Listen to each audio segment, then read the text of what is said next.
Em 20 de setembro de 2004, há 18 anos atrás, eu escrevi esta apostila, intitulada Ser Vigilante. Como sobreviver numa igreja que tem nome de que vive, mas que está morta. Isso faz 18 anos que eu escrevi essa apostila. E eu sei da data porque está escrito, segunda-feira, 20 de setembro de 2004, era um feriado. Eu acordei meio revoltado e aí escrevi essa apostila aqui, né? Eu tinha um blog na internet, onde eu fazia estudos e colocava lá esses estudos.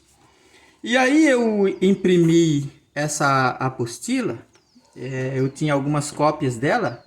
Na verdade eu não sabia o que fazer, né? Talvez eu tinha a intenção de pregar sobre ela em algum lugar. E aí eu entreguei 3 cópias. Conversando com aqueles amigos mais chegados, eu dei 3 cópias dessa apostila. E aí, um desses 3 amigos, um traíra, pegou essa apostila e levou lá no pastor presidente da Assembleia de Deus de Gravataí, que na época era outro. Era o pai do atual. E não passou muito tempo, eu fui chamado, me telefonaram e eu fui chamado para prestar contas desse estudo. Você já imaginou isso? Eu fui chamado para dar esclarecimentos a respeito desse estudo. E enfrentei lá toda a diretoria da igreja, 5 ou 6 homens lá, querendo saber o que tinha nessa apostila. E jogaram para mim dizendo assim, que carta é essa que você escreveu? Eu falei, isso não é uma carta, eu sou escritor, se o senhor não sabe. Eu sou escritor e só ainda não publiquei um livro porque ainda não tive dinheiro para fazer isso. E eles me pegaram no pior momento da minha vida. Eu estava sem dinheiro, eu estava falido, eu estava quebrado, eu estava endividado, preocupado com meus negócios. A esposa eu acho que estava doente. E eles me pegaram no pior momento da minha vida. E um deles chegou a botar o dedo na minha cara e me chamar de atrevido. E aí eu, em respeito, não ao cargo que ele ocupa, porque ele não era digno dele, mas em respeito à idade dele, eu não revidei aquela agressão. E o que dizia esta apostila? Ela está simplesmente baseada no que a Bíblia está dizendo. Apocalipse capítulo 3, versículo 1 e 2, que diz assim: E ao anjo da igreja que está em Sardo escreve, isto diz o que tem os 7 Espíritos de Deus e as 7 estrelas, eu sei as tuas obras, que tens nome de que vives e estás morto. Sê vigilante e confirma o restante que estava para morrer, porque não achei as tuas obras perfeitas diante de Deus. E sabe do que falava? Vocês não vão acreditar. Sabe do que fala essa apostila? Que tem aqui, acho que uns 4 folhas. Ela falava daquelas coisas mais inocentes que a igreja vem praticando há bastante tempo.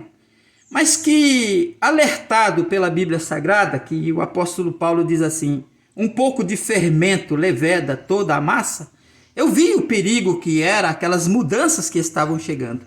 Eu falava das danças. Aqui nessa apostila eu estou falando das danças, das coreografias, dos teatros, dos aniversários de pastor, culto de aniversário de pastor, e foi isso que irritou ele, porque na época fizeram uma fotografia do homem, colocaram no fundo uma fotografia gigantesca e fizeram um culto para ele. Eu chamei aquilo de idolatria, e isso enfureceu ele. Isso enfureceu o pastor presidente da Assembleia de Deus de Gravataí, porque aquilo era uma pura idolatria. E olha que em nenhum momento da minha vida, em nenhum momento eu me preocupei com a questão financeira. Em nenhum momento eu me preocupei com a questão administrativa da igreja, porque isso não é da minha conta, isso não é do meu interesse. Isso a gente entrega nas mãos de Deus, porque a confiança em Deus é isso. Ainda que tu faça o teu ninho acima das estrelas, de lá te derrubarei, diz o Senhor. Aquele que adquire bens, aquele que ajunta bens mal adquiridos, no fim dos seus dias o deixará. Isso é maldição quando nós adquirimos bens, quando nós amontoamos bens mal adquiridos. A justiça de Deus nos pega lá adiante. Sem dizer o estrago que isso é para a nossa moral. Então eu não estava preocupado com a administração, com o que faziam com o dinheiro, sei lá quanto ganhava, nunca me preocupei. Eu só estava tentando preservar o local de culto a Deus. Eu estava apenas tentando preservar a pureza da liturgia dos cultos na Assembleia de Deus, que eu vi sendo modificada. E falei da Santa Ceia, que ele fazia exatamente o aniversário dele, exatamente no dia da Santa Ceia, onde as pessoas estavam amontoadas, era muita gente, e faziam a Santa Ceia de uma forma vergonhosa, na maior correria, e quando já no final do culto, quando as pessoas, metade da igreja estava fora, no meio da rua, ele já estava despedindo o culto, e muita gente, eu mesmo dentro da igreja fiquei sem ceia naquele dia, e ficamos num canto lá esperando que alguém fosse lavar as bandejas para trazer a Santa Ceia. Eu falei assim, isso é reverência? Isso é comunhão com Deus? Isso é participar da Santa Ceia dignamente? Não estão comendo e bebendo para a sua própria condenação, não discernindo o corpo do Senhor? Tudo que me interessava era isso. Que fizesse o que quisesse com o dinheiro. Faltou um pouco de sabedoria, ou para não dizer, isso é muita burrice.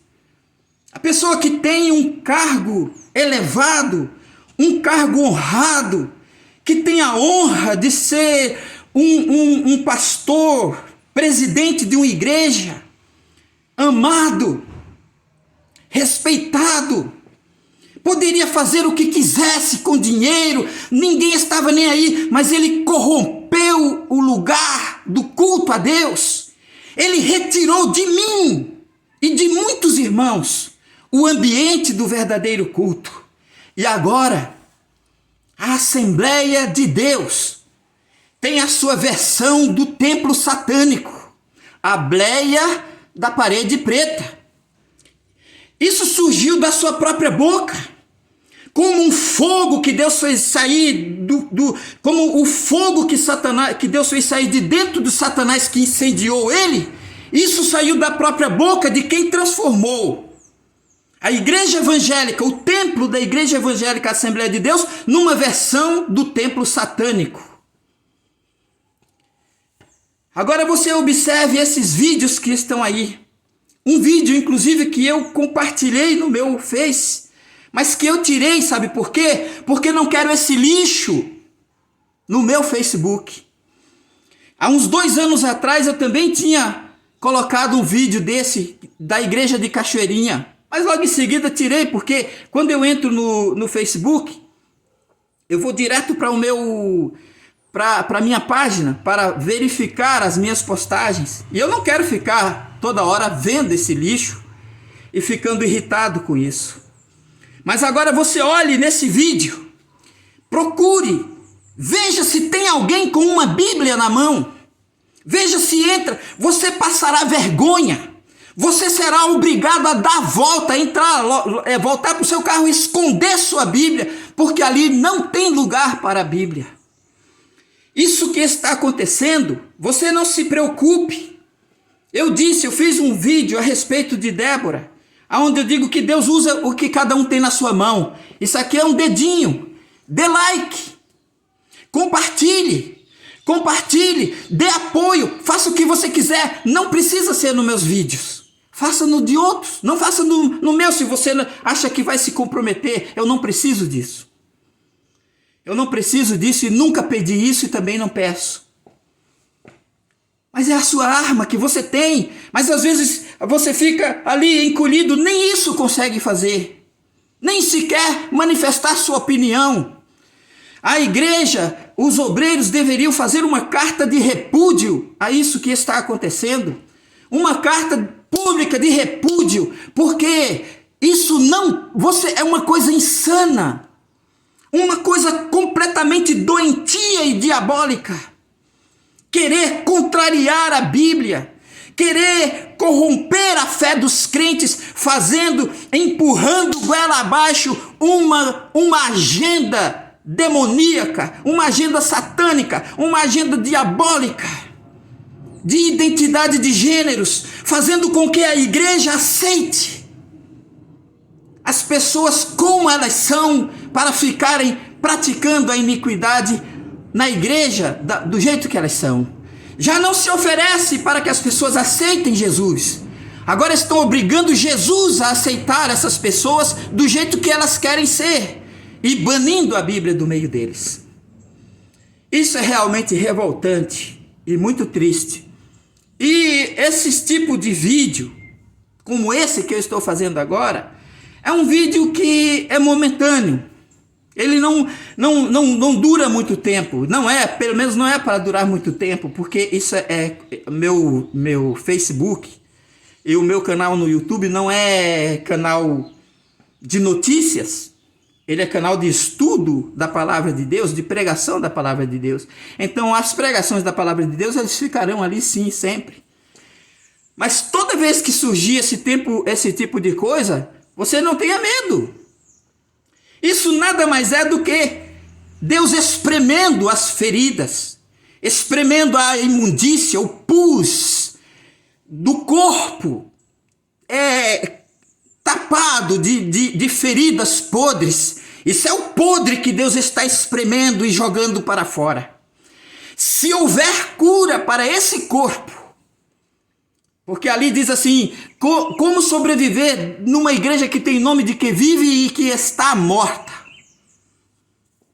Então, se ela sobreviver, sobrarão o quê? As cicatrizes. As cicatrizes dessas feridas podres, tudo isso que você está vendo, todo este podre, toda esta podridão, é Deus espremendo para fora, é Deus colocando para fora. Não pense assim, Deus não vai fazer alguma coisa, Ele está fazendo.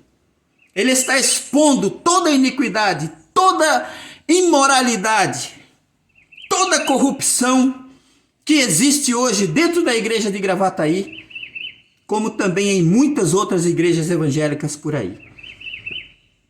E queira ou não, o nome da Assembleia de Deus já está bem prejudicado, porque nenhuma igreja evangélica no Brasil deu tanto escândalo quanto a Assembleia de Deus. Mas você que faz parte dos escolhidos de Deus, daqueles que têm certeza absoluta no seu coração de que foram chamados para fora, para viver uma vida de santidade e pureza diante de Deus, você sabe que Deus não vai deixar isso assim, né? Você sabe que essas coisas estavam escritas que deveria acontecer. Isso não deve abalar a nossa fé, mas fortalecê-la, porque com isso Deus está fazendo sobressair os verdadeiros fiéis. Que Deus te abençoe e te guarde nesse dia de hoje. Em nome de Jesus. Amém.